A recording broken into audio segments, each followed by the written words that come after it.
Hi, I'm Peter from Top Wire Traveller. I'm just going to run you through a few features of the Hema 4x4 app, just to show you why I couldn't live without it on our travels. My iPad sits in the truck on a RAM mount, and I have the Hema Maps open and logging the whole time we're travelling around the country. So I'll just show you a few of the features with Hema 4x4 maps that I love.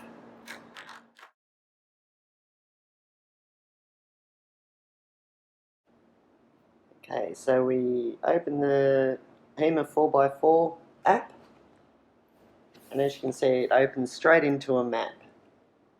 So down on the bottom left hand corner is the map selection button, and here you can see all the maps that are available on this device in the area where we are. You can also click on Maps Everywhere to bring up all the maps you have loaded on this device.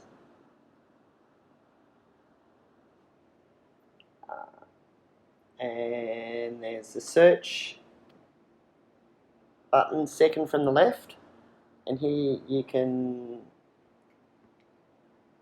search for Griffith, if I can spell it correctly.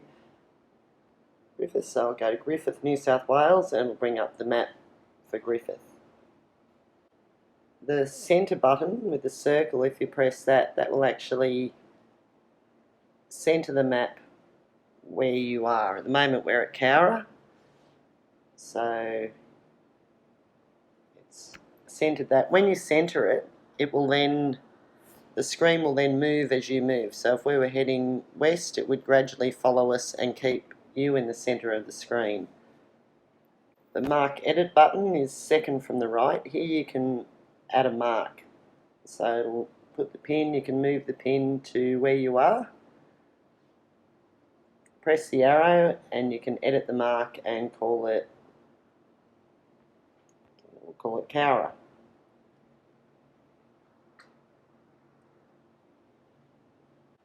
The arrow button on the bottom right, if you press that, it brings up all the information as you're travelling. So before you leave, you press the Start Logging button,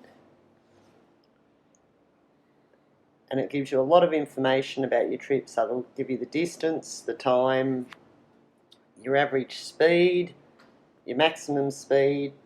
But the interesting bits on this screen we find are the altitude. So you can go in any time and see what altitude you're at, and it'll also give you GPS position. Okay, so down the bottom of this information screen, second from the left, is your list of marks. So if you go into that, you can see all the marks you've put on your map. And this morning we put on Cowra, so if you go to Cowra, you get the GPS position, and then you can go to View Mark and it'll take you to where that mark is. In the middle icon, if you click on that, the useful one here I find is GPS settings. So if you go to that, up the top you've got Record Track while app is in the background. So if you put that to car, what that will do is, if your iPad goes to sleep or you go to another app, it'll continue to track your journey. The other useful thing is the colour. I've changed mine to blue simply because the automatic colour is red, and I find a lot of the roads on the maps are red, so you can't actually see your tracking. So I've changed that to blue, but you can change that to any colour you like.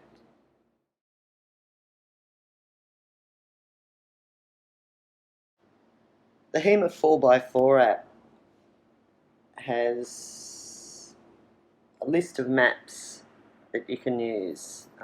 They've got the Hema ATO Maps, base maps, state and regional maps, and they also have the Great Desert Tracks maps.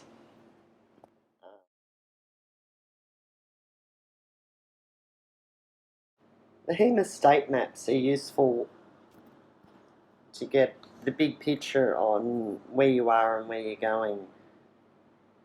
They give a lot of tourist information such as historic villages, caves, national parks. They also show what facilities towns have, such as fuel, caravan parks, information centres, and so forth.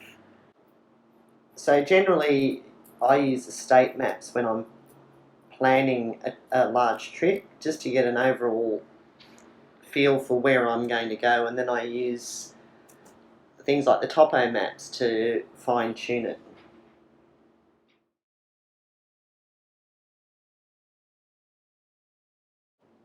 The map I use the most is actually the topo maps because they give you so much information. As you can see here, you can zoom in and you can see the blue line has tracked our journey,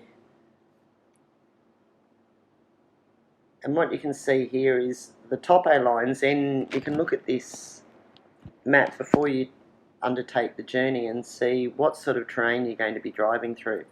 So obviously driving down through Paddy's Flat, you can see, is very mountainous and will be a very slow journey, so that's really useful in planning a journey. It also gives you information on the rivers and creeks in the area, lots of different information. Often they have station names and information that's not on your general map. Things like, Jackson's Flat on this map will probably not be mentioned on other maps. You can also see what mountains are around and the names of the mountains. The other really useful thing about the topo maps is they're really helpful when you're in a really remote place and you're taking smaller tracks. Often these tracks aren't signposted and there's lots of tracks leading everywhere. With the topo map you can zoom right in, and if we were going to go down that track just after Paddy's Flat, we could use a topo map to see when we reached that road and that it was the correct road that we were going on. This can be really useful when there's lots of unmarked tracks everywhere.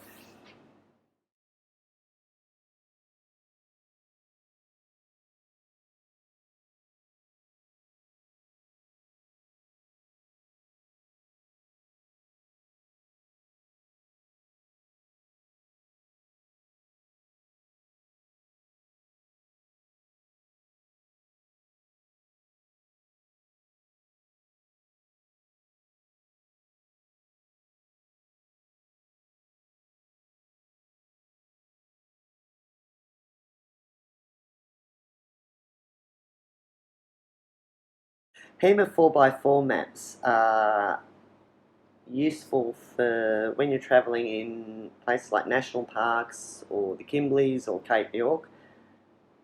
They have the national parks maps, which have all the information within the national parks, camping areas, tourist attractions, etc.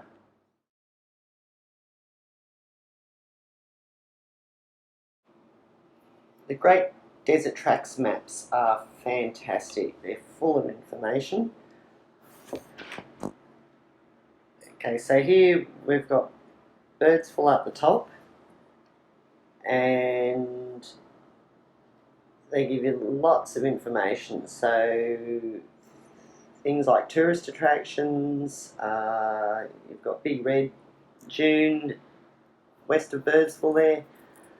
The other interesting thing they've got is explorers tracks. So if you can see, running up the middle near the Birdsville track is a faint grey line, and that's actually Burke and Will's route.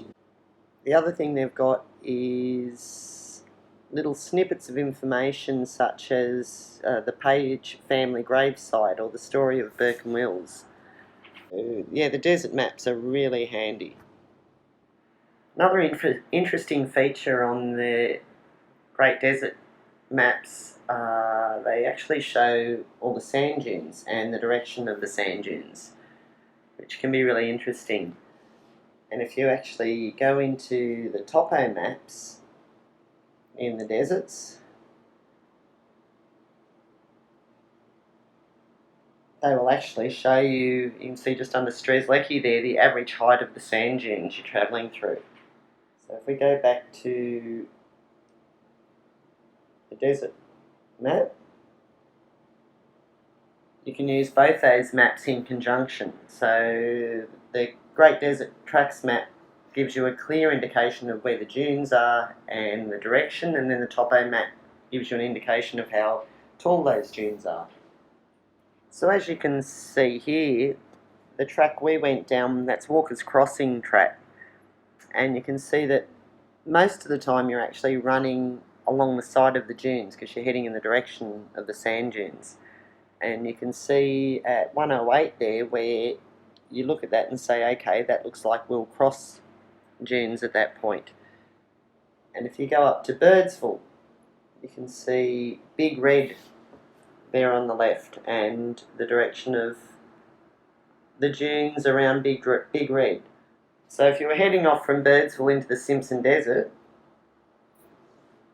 you can see there from Big Red onwards, you are going to be crossing lots and lots of dunes.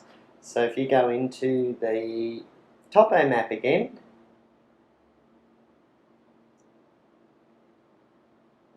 head across, you can see that the average height of those sand dunes at the beginning of the Simpson track will be about 14 metres. So lots of really useful information with these maps. The other thing the Topo map shows are things like salt lakes. And you can see there that where you'll be running through salt lakes, and if you're driving along you can look out for salt lakes that you know will be up ahead due to them showing on the map. The other useful thing with Hema Maps is to determine when you're in Aboriginal land. So here we're in the Great Desert Tracks maps, which do vaguely show Aboriginal land, but if you go to the Topo map, you can see exactly when you're entering Aboriginal land. The other information you can get off the Desert Tracks map is often they will let you know if permits are required. And here's a really good example of the information you get from the Desert Tracks map. Okay, so at Papunya, you require a permit, and you can see the fuel times that are there. I would ring and check first. They often change the fuel times in Aboriginal communities, but you can also see that they've provided you with a phone number, which is really handy. The other really useful thing with Hema Maps is they often give you information on points of interest that aren't readily available elsewhere. As you can see here, we're in the Flinders Ranges, and if we zoom in, we actually found this fantastic campground at Chambers Gorge. As you can see, the little track that goes in. We didn't hear about Chambers Gorge anywhere else and just found it on the Hema map and decided to investigate, and it ended up being a great little camp spot. In summary, we find Hema Maps fantastic. You can use it anywhere from going from between towns on tar to extremely remote travel, and it adds that safety factor as well as lots of useful information. We'll be writing an article on this. If you'd like more information, go to the link below.